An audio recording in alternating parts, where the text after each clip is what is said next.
Break के बाद एक बार फिर से सभी का स्वागत है सी न्यूज भारत में।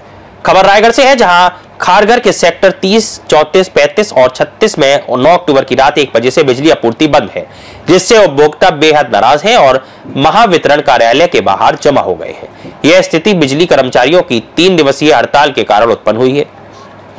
महावितरण के कर्मचारी, अभियंता और अधिकारी कार्य समिति ने 9 से 11 अक्टूबर तक पुनर्गठन के विरोध में 3 दिन की हड़ताल का आह्वान किया है, जिसके कारण खारघर के सेक्टर 30, 34, 35 और 36 में बिजली की आपूर्ति रात 1 बजे से बंद है और उपभोक्ता गुस्से में MSEB कार्यालय के बाहर जमा हो गए हैं। महावितरण ने इस हड़ताल के दौरान बिजली आपूर्ति बनाए रखने के लिए आपातकालीन योजना बनाई है, जिसमें छुट्टियां रद्द कर सभी कर्मचारियों और ठेकेदारों को काम पर लौटने का आदेश दिया गया है।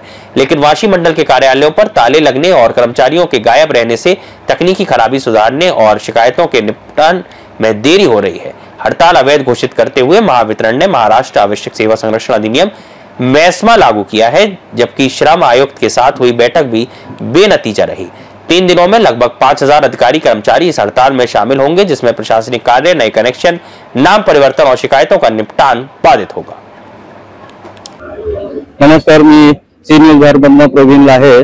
आज मी आता सेक्टर 34च्या ऑफिसमध्ये MSEBच्या ऑफिसमध्ये आलोय। MSEBचे कर्मचारी कालपासून पूर्णपणे संपावर गेलेले आहेत।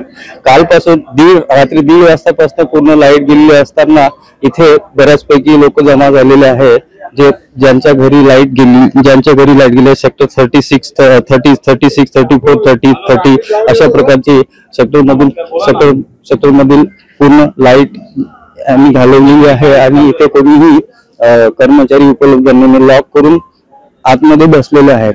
इथे येणाऱ्या लोकांना बऱ्याच समस्यांना सामोरे जावे लागत आहे। तर यांचा संप असल्या कारणामुळे यांनी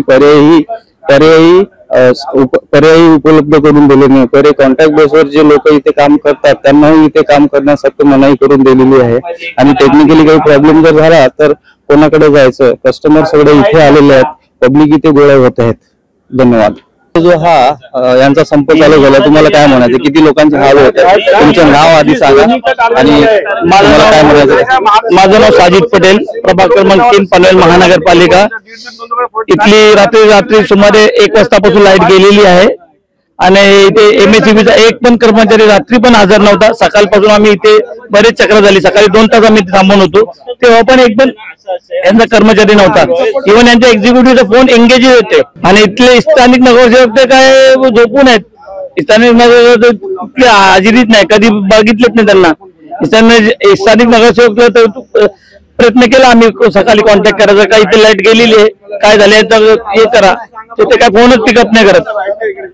कुठल्या सेक्टरची लाईट गेलेली आहे? इथे 30 ची गेली, 35 ची गेली, 34 ची गेलेली आहे, 36 ची पण गेलेली आहे। म्हणजे 36, 35, 34 पूर्ण 30 सेक्टरचे पूर्ण काही भागातली आहे, बाकी संपूर्ण गेलेली आहे। आता तुम्ही यांच्याशी बोलले ते काय बोलले? इथे कोण आहेत ना, कोणाची बोलू? त्यांचं म्हणणं की आम्ही संपावर आहेत। ते संपावर आहेत, पण त्यांनी काही पर्याय व्यवस्था केली? काहीच आम्हाला रिस्पॉन्स नाही, कोण फोनच घेत नाही। तुम्ही MSEBचा जो ऑफिसचा नंबर त्याच्यावर फोन करा, तुम्हाला एंगेज भेटेल। कोण अधिकारी फोन उचलत नाही येतात। आता त्यांनी काय सांगितलं, कितीपर्यंत येईल? काहीच सांगितलं साहेब, काहीच सांगितलं नाही।